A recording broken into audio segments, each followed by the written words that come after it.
Sir, Madhya Pradesh की तरह भाजपा को राजस्थान में भी उम्मीद थी कि पार्टी 135 से 40 सीटें तो कम से कम लाएगी, लेकिन 115 पे ये जो नंबर है, आंकड़ा है, वो से मटकर रह गया। क्या लोकल लीडरशिप फेलियर आपको लगता है वहाँ पे रहा? देखो, इसका कारण जो है ना, सबसे बड़ा कारण तो जो आपने कहा ना, और मुझे किसी बड़े आदमी ने कल कहा दिल्ली में कि राजस्थान में जो हम 115 पे सिमट गए और 140 की सुनामी की जो अनुमान था सब लोगों का, वो पूरा नहीं हुआ। क्यों नहीं हुआ? तो एक कारण तो कहा कि भाजपा की हार नहीं है राजस्थान भाजपा की हार है, इज़ ए लीडरशिप फेलियर। तो हमने कहा ये कैसे लीडरशिप फेलियर कैसे? सारा कमान तो दिल्ली के हाथ में सारा कर रहे थे। उनका नहीं, वहाँ पे जो है लोकल लेवल पे कोऑर्डिनेशन नहीं था। In absence of Vasundhara Raje factor, कोई सेंट्रल अथॉरिटी वहाँ पे नहीं थी। और जो पार्टी चीफ हैं सीपी जोशी जैसे हैं, वो भले आदमी हैं, जो है जितना कर सकता था किया उन्होंने, लेकिन सामने इनसे डील करना था। और बहुत सीनियर लोग हैं, सारे के सारे जितने भी लोग हैं, केंद्र में मंत्री हैं और हैं, अब उनसे डील करते समय आपको देखना पड़ता है, करना पड़ता है। तो जोशी डिड इज़ बेस्ट जिसे कहते हैं, बट स्टिल अभी उनको समय लगेगा ना। अभी आए हैं, उनकी अथॉरिटी को, प्राइम मिनिस्टर को, अमित शाह को एस्टेब्लिश करना होगा कि उनके वर्ड को लोग मानें, गंभीरता से लें, आपस में बहस नहीं करें जिसे है, और उनके उसको माने। और समय भी इतना नहीं था दैट वे जो है।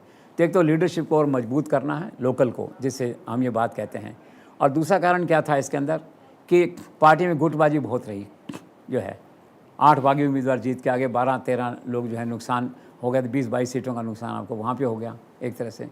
तीसरा क्या रहा कि रीजनल फेस आप मत बनाइए, लेकिन एक सेंट्रल अथॉरिटी रहती वहाँ पे, उस अथॉरिटी के रूप में कोई भी नहीं रहा।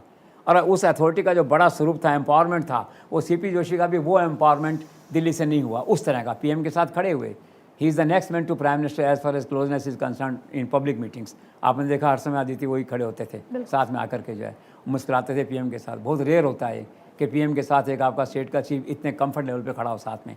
लेकिन क्या उनकी अथॉरिटी को अभी एस्टेब्लिश करना है दिल्ली को आकर के। तो यहाँ पे क्या है, चूँकि सेंट्रल कमांड नहीं थी तो कोऑर्डिनेट नहीं कर पाए चीज़ों को। और चौथी बात इसमें क्या रही कि जितने बड़े नेता थे, राजेंद्र राठौड़ बेचारे हार गए वो, तो इस तरह के जो बड़े नेता थे, सीनियर लीडर थे राजस्थान के, जो कि बाहर और जगह जाते, प्रचार करते दूसरी कॉन्स्टिट्यूंसीज में, वो जा ही नहीं पाए। अपनी अपनी कॉन्स्टिट्यूंसीज में उलझ के रह गए आपस में, जिससे है वो बाहर नहीं निकल सके, प्रचार नहीं कर सके। और एक कारण ये रहा कि एक्स्ट्रा सेंट्रलाइजेशन दिल्ली का था, जो चूँकि था कि दिल्ली का चुनाव दिल्ली के चेहरे पर लड़ा जा रहा है और राजस्थान का कोई ज़्यादा रोल नहीं है। तो उससे क्या हुआ कि सब लोग थोड़ा सा सहम गए, डर भी गए लोकल लीडर्स कि यार हम ये बात कहें कि नहीं कहें, ये बयान दें कि नहीं दें। तो हर आदमी अपने क्षेत्र में रहा, बी केयरफुल, कॉशियस। तो एक्स्ट्रा कॉशियस जो अप्रोच थी दिल्ली के डर से कि यार कोई डांट नहीं पड़ जाए, कोई हम गलत बयान नहीं दे दें, अखबार वाला कुछ नहीं कह दे, मीडिया वाला कुछ नहीं कह दे, तो लोग अपने अपने घरों में रहे। तो कुल मिला क्या हुआ, 140 का मैंडेट था जो, वो 115 में सिमट गया इन सब कारणों से। लेकिन ये party will learn from all this mistakes को, या फ्रॉम दिस एक्सपीरियंसेस जो है। अब 2024 का जो इलेक्शन होगा उसमें ये सब बातें होंगी, लीडरशिप भी मजबूत होगी और सब बातें होंगी इसके अंदर। ये सब कारण इस तरह के रहे 115 से 140।